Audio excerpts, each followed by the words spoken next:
November 13th, 2022. A seemingly ordinary day that would soon be etched in the annals of true crime history. Moscow, Idaho, a quintessential college town nestled in the rolling hills of the Palouse, was on the brink of Thanksgiving break. The air was crisp, the leaves were turning, and students were eagerly anticipating a well-deserved respite. But the idyllic peace was about to be shattered, irrevocably. The epicenter of this disruption. A rental home on King Road, a place where young lives converged, dreams were pursued, and friendships blossomed. 4 vibrant University of Idaho students, Kaylee Goncalves, full of life and ambition, Madison Mogan, a bright spirit with a contagious smile, Zana Kernodle and Ethan Chapin, a couple deeply in love, their futures intertwined, were found brutally murdered in the early hours of that morning. Their names, once synonymous with youth and promise, would soon echo across the nation, becoming symbols of a tragedy that gripped the collective consciousness. The house, once a haven filled with laughter, late-night study sessions, and the comforting camaraderie of friends, was now a gruesome crime scene, a stark reminder of the darkness that can lurk beneath the surface of even the most idyllic settings. The community was utterly stunned, reeling from the shock of such senseless violence. Fear and disbelief spread like wildfire, casting a pall over the once carefree atmosphere of Moscow. Parents clung to their children a little tighter, their hearts heavy with worry. Students grew wary, their sense of security shattered. The sheer brutality of the crime left everyone grappling with a haunting question: how could such a horrific act occur in their peaceful, close-knit community? The victims were attacked as they slept, vulnerable and unaware, in a place that should have been their sanctuary, a haven of safety and peace. Official details were initially scarce, shrouded in the fog of an ongoing investigation, fueling a climate of panic, fear, and rampant speculation across social media and news outlets. Friends, upon discovering the horrific scene, were thrust into a nightmare, their desperate 911 call marking the beginning of a chaotic and heartbreaking chapter. Police and first responders arrived to a scene of unimaginable horror. 4 young lives tragically and senselessly lost. Yellow crime scene tape was quickly erected, sealing off the house from the outside world, and a meticulous investigation began, aimed at unraveling the mystery and bringing the perpetrator to justice. The world watched with bated breath, desperate for answers, for closure, and for justice to be served swiftly and decisively. The relentless hunt for a killer was immediately underway, and the clock was relentlessly ticking, each passing moment amplifying the urgency and the pressure to find the person responsible. Moscow's sense of innocence was irrevocably gone, shattered by the brutal reality of the crime, replaced by a chilling and persistent question that hung heavy in the air. Who could commit such an unspeakable act? The profound tragedy would forever haunt the town, and capture the attention of the entire nation for many months to come, a constant reminder of the fragility of life and the enduring power of grief. The arduous search for the truth, for answers, and for justice had only just begun. Let's piece together the victims' final hours. Kaylee and Madison spent Saturday night at the Corner Club bar, then stopped at a food truck, arriving home at 1:56 a.m. Ethan and Zana returned from a fraternity party around 1:45 a.m. By 2 a.m., all 4 were home, along with 2 other roommates. The attack is believed to have happened between 4 o'clock and 4:25 a.m. One roommate heard crying and a male voice, "It's okay, I'm going to help you." She saw a masked figure in black with bushy eyebrows walking past her. Frozen in fear, she locked herself in her room. The 911 call didn't come until nearly noon, reporting an unconscious person. Police arrived to a gruesome scene. 4 students, all stabbed to death. The coroner confirmed multiple stab wounds, likely inflicted as the victims slept. The murder weapon, a large, fixed-blade knife, was missing. The surviving roommate's presence, yet survival, baffled investigators. The timeline, the silence, the horror, all left more questions than answers. The community demanded to know, who was the masked intruder? The search for the killer intensified. The investigation was just beginning. How do you catch a killer, a shadow moving in the dark, who vanishes into the night leaving no trace, no witness? Investigators meticulously scoured surveillance footage, frame by frame, hour after hour, and spotted a white Hyundai Elantra, an ordinary car that would become infamous. Circling the area, an ominous presence, then speeding away at 4:20 a.m., a crucial detail. The car became a key lead, a tangible clue in a sea of uncertainty. Police asked the public for tips, hoping someone somewhere had seen something. Cell phone data was next, a treasure trove of information waiting to be unlocked. Authorities tracked signals near the King Road house, piecing together the puzzle of who was there and when. They cross-referenced the phone data, searching for patterns and connections, with the Elantra's movements creating a timeline of its whereabouts.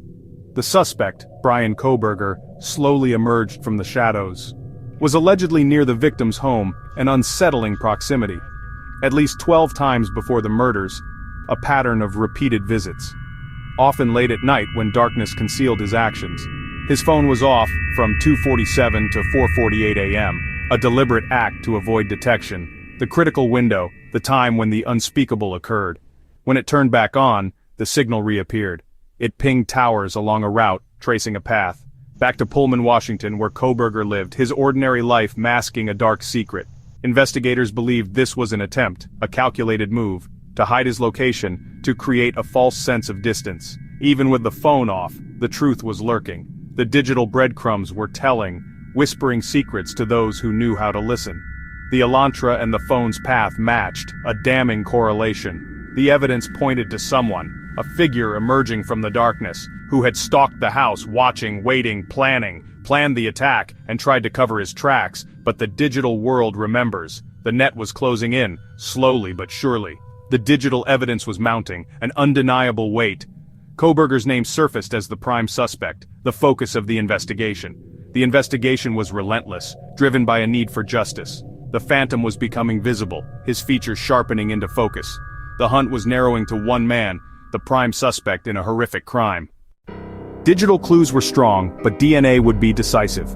At the crime scene, investigators found a tan leather knife sheath next to Madison Mogan. On it, a single male DNA profile. Investigators needed a match. They collected trash from Kohberger's parents' home in Pennsylvania. DNA from the trash matched the sheath's DNA. Specifically, it was a familial match to Kohberger's father. This pointed directly to Bryan Kohberger. After his arrest, a direct DNA sample from Kohberger confirmed the match. The odds of it being someone else? Astronomical. The knife sheath became the linchpin of the case. DNA placed Kohberger at the scene, on an item likely left by the killer. This evidence led to his arrest on December 30th, 2022. The silent witness, DNA, had spoken. The prosecution now had their strongest link. The case against Kohberger was no longer just circumstantial. The science was clear. The suspect was in the house. Who is Bryan Christopher Kohberger? At 28, he was a Ph.D. student in criminology at Washington State University, just 15 minutes from Moscow. He'd moved from Pennsylvania in summer 2022 with degrees in psychology and criminal justice. His master's thesis focused on offenders' decision-making. He even posted surveys online asking ex-convicts about their crimes. Some described him as intelligent but socially awkward. Others noticed a shift toward isolation and aggression. He had a history of heroin addiction but was reportedly clean. Kohberger worked as a teaching assistant, no violent criminal record. The brutality of the crime shocked those who knew him. He was arrested at his parents' home in Pennsylvania on December 30th, 2022. The arrest was dramatic, involving state police and the FBI. Kohberger waived extradition and was brought to Idaho. He faces 4 counts of first-degree murder and 1 count of burglary. If convicted, he could face the death penalty. The nation watched as a criminology student became the prime suspect. The irony was chilling. The prosecution's case is meticulously built on a foundation of various types of evidence, each piece carefully selected to paint a comprehensive picture for the jury. DNA, digital evidence, and eyewitness testimony. The DNA evidence recovered from the knife sheath is poised to be one of their strongest links, directly placing Kohberger at the scene of the crime, a crucial element in establishing his presence. The white Hyundai Elantra, a vehicle of interest seen lurking near the house in the days and hours leading up to the crime, closely matches the description and make of Kohberger's car, further tightening the circumstantial noose. Cell phone data analysis reveals a pattern showing his phone pinging near the victim's home on multiple occasions, and suspiciously turned off during the critical hours of the murders, raising even more questions. When it was turned back on, investigators say it followed a route that mirrored the Elantra's path away from Moscow, suggesting a hasty departure. Eyewitness testimony provided by a surviving roommate, a key witness in this case, vividly describes a masked figure with distinctive bushy eyebrows, a description that closely aligns with Kohberger's physical appearance. Her harrowing account adds a crucial human element to the cold, hard data, making the events all the more real. The prosecution will also strategically highlight Kohberger's documented academic interest in studies focused on criminal behavior and the psychology of offenders. They'll argue that this academic focus reveals a level of planning, premeditation, and criminal intent. Every detail, digital footprints, physical evidence recovered from the scene, and personal accounts, will be meticulously presented to the jury for their careful consideration. The defense, of course, will vigorously challenge each point, attempting to poke holes in the prosecution's narrative, but the web of evidence is undeniably complex and, to many, compelling. The jury will be tasked with the weighty responsibility to sift through it all, separating fact from speculation. The stakes, 4 young lives tragically lost, and the pursuit of justice hanging in the balance. The trial promises to be a fierce battle of meticulously analyzed facts, cutting-edge science, and the credibility of witnesses. The ultimate outcome will hinge on whether the presented evidence convinces the jury beyond a reasonable doubt of Kohberger's guilt. The nation, and indeed much of the world, will be watching and scrutinizing every moment of this high-profile trial.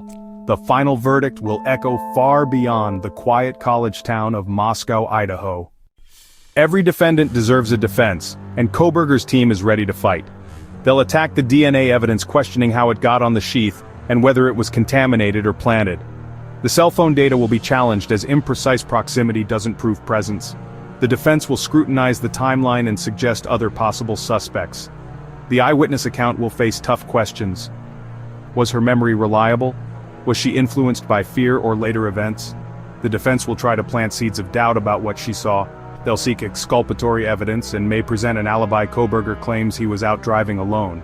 Proving the alibi will be difficult, but it's a direct challenge to the prosecution's narrative. Their goal: dismantle the state's case, piece by piece. The defense doesn't have to prove innocence, just raise reasonable doubt. The trial will be a test of evidence, argument, and persuasion. The outcome is far from certain. The stakes couldn't be higher. The battle for truth is about to begin. As of June 2025, the Kohberger trial is one of the most watched in America. The prosecution seeks the death penalty. The defense fights for his life. Jury selection will be tough. Media coverage is everywhere. The DNA evidence, the eyewitness account, and the digital trail will all be fiercely contested. The trial will be a forensic chess match, with justice for 4 young victims at stake. The world will watch as every claim is tested in court. Will the evidence hold up? Will the defense create doubt? The verdict will answer the question haunting Moscow: what really happened that night?